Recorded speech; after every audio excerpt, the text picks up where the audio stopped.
Hello everyone, this is Mr. Kozlowski. Welcome to our unit on motion. Today I will be discussing position versus time graphs. Position versus time. The learning target states that I can read and draw a position versus time graphs that appropriately identify starting position, direction, relative speed, and time. So what we have here are examples of two different position versus time graphs.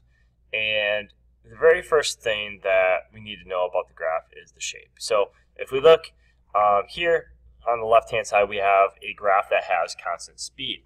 And if we look, position is on the left, basically the y-axis, and on the x-axis is time.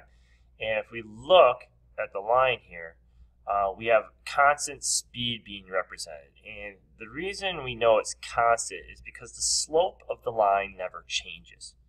So that means over an interval of time, it is going the same distance for that same amount of time. So for every second in this graph, it is going at a distance of 10 meters.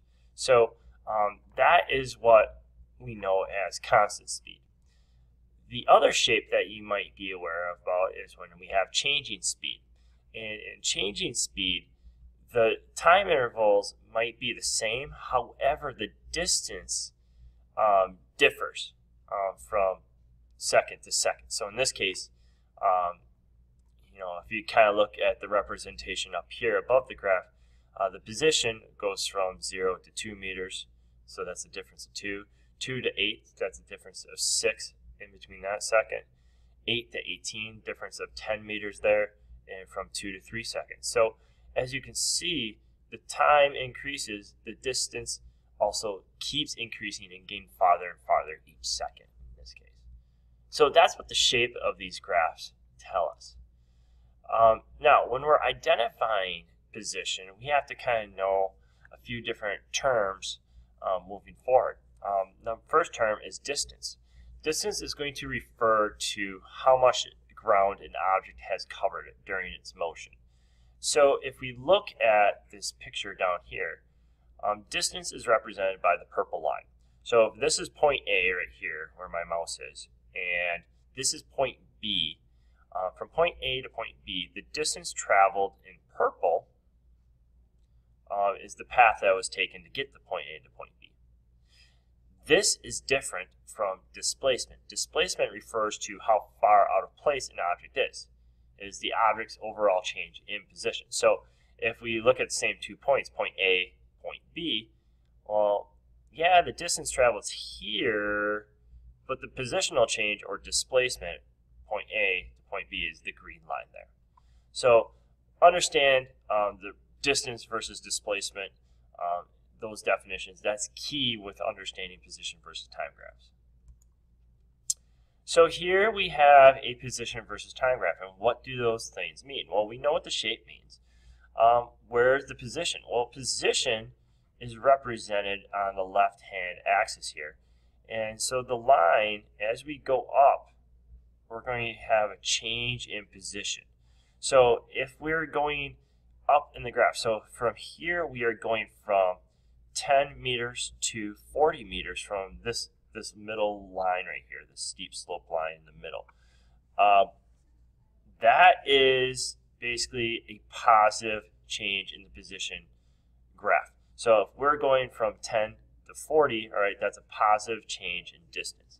If we were going the opposite direction, let's say we went from 40 to 10, all right, that would be a negative change. So if this line continued and let's say it went down, that would be a negative change in position. So if we're going up on the graph, it's a positive change in position. If we're going down on the graph, it's a negative change in position. The direction of travel is essentially determined by also the line. So again, if we are going above the number line, so here would be 0, right? If we continue this graph negatively, which I never will show you, we're going above that 0. That's going to be it, basically moving to the right. If it's going down, it's going to the left. So understand that the direction of travel is also indicated. I'm not going to be too worried about that, but just understand that, you have a positive change of position or a negative change in position. That's kind of the big thing. And direction of travel we'll work on more in class. Finally, identifying the speed. It's all in the slope. And what that means is the slope of the line, or what you may have in math, which is called growth rate, determines how fast the object is traveling. We can calculate slope by using this equation, but we're not going to. You need to explain in relative terms how slope of an object determines the speed. So if we look here, let's compare this point, 0 to 10 meters in the first 10 seconds.